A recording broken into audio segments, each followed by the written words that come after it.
all-in-one videos out there for how to ride fast on your mountain bike, but for me personally, they're all generally way too complicated. Trying to cover every single type of trail and every single type of tip ever for riding fast. And I can tell you that for me, I generally end up remembering exactly none of it. But after years of progression from riding with pro riders from across the globe, I now know that riding fast with no fear basically comes down to two pretty easy things to remember. So let's get into it. Now, I think we can all agree that if you want to comfortably ride fast on your mountain bike, you need to be able to see where you're going and have your wits about you. So your eyeballs need to work and your brain needs to work. Seems obvious enough, but without employing the tip that I'm about to share, most riders experience this when they try to fly down the trail. So how is someone supposed to ride fast and in control while their brain and their eyes are being turned into a delightful smoothie? It's not going to happen, but I can say with confidence that if you focus on keeping your head and your torso steady and smooth down that trail, that you'll be riding faster and with more confidence than you ever have in your entire life. And here is how you do it. You gotta look, get loose, and let it buck, and then... Right. What? Oh, we talked about this. Come on. But I'm the Loam Ranger. You're the Loam Ranger, you did good. I do the songs, though. No. Now, I believe that you don't need to micromanage every single move your body makes down the trail. Instead, if you give yourself one key action to implement and think about, your body will pretty much do the rest automatically.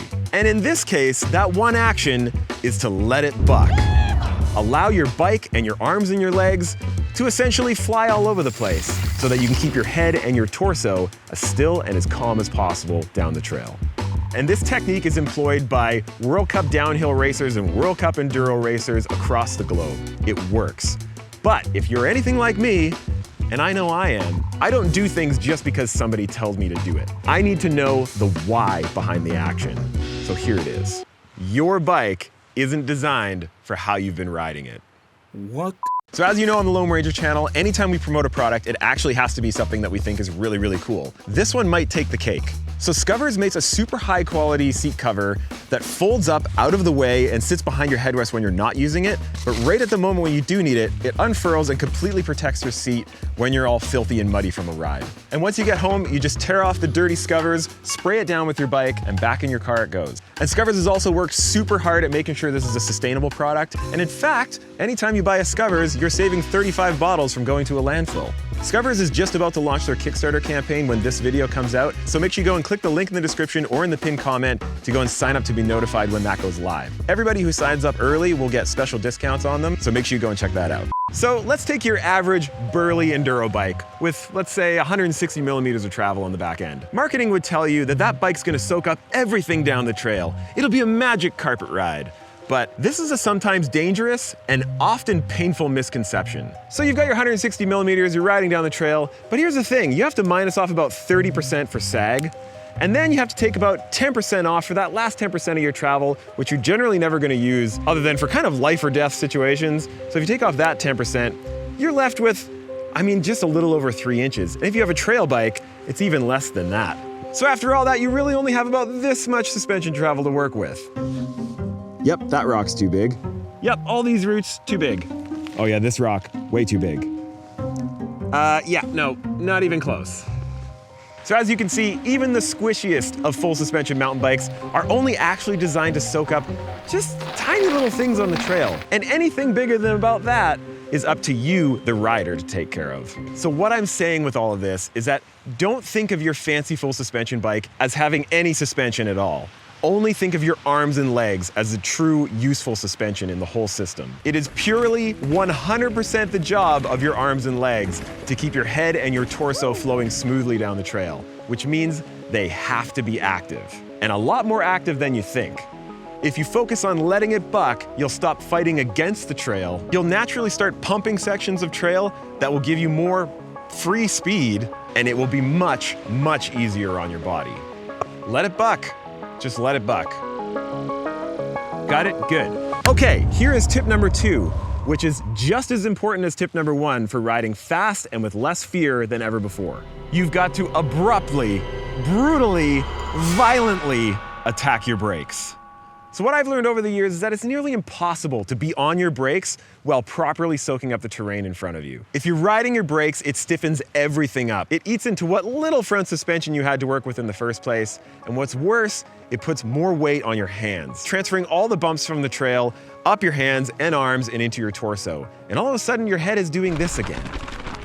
But if you get off your brakes through those fast, rough, chunky sections of trail, just like that, your body and your bike can move freely and easily over all that gnar. You can let it buck. But Ryan, you say, I need to be able to slow down before that even gnarlier section up ahead. Well, yes, that's true. Fortunately, you'll be taking care of that bit using attack braking. To do this, you'll be staying off your brakes as much as possible through the rough, chunky, undulating terrain. And you'll be keeping an eye out ahead of you. You'll be hunting down just the right spot to absolutely attack your brakes, to dump all that speed right before the next section that requires a bit of a slower pace.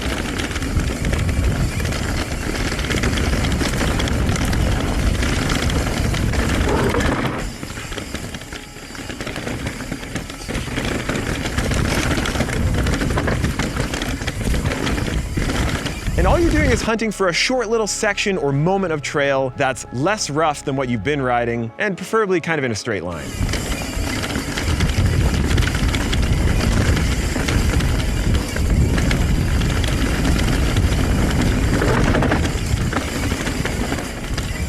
Dump your speed, let go of those brakes, and get ready to let it buck through that next section of trail.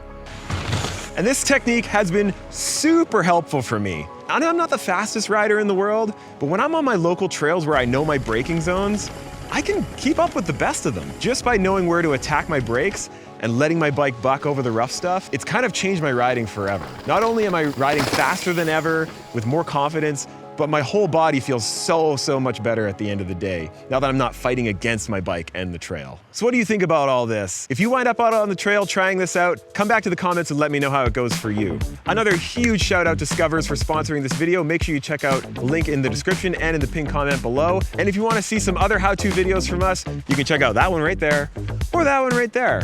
Thanks so much for watching. We'll see you out there. Cheers.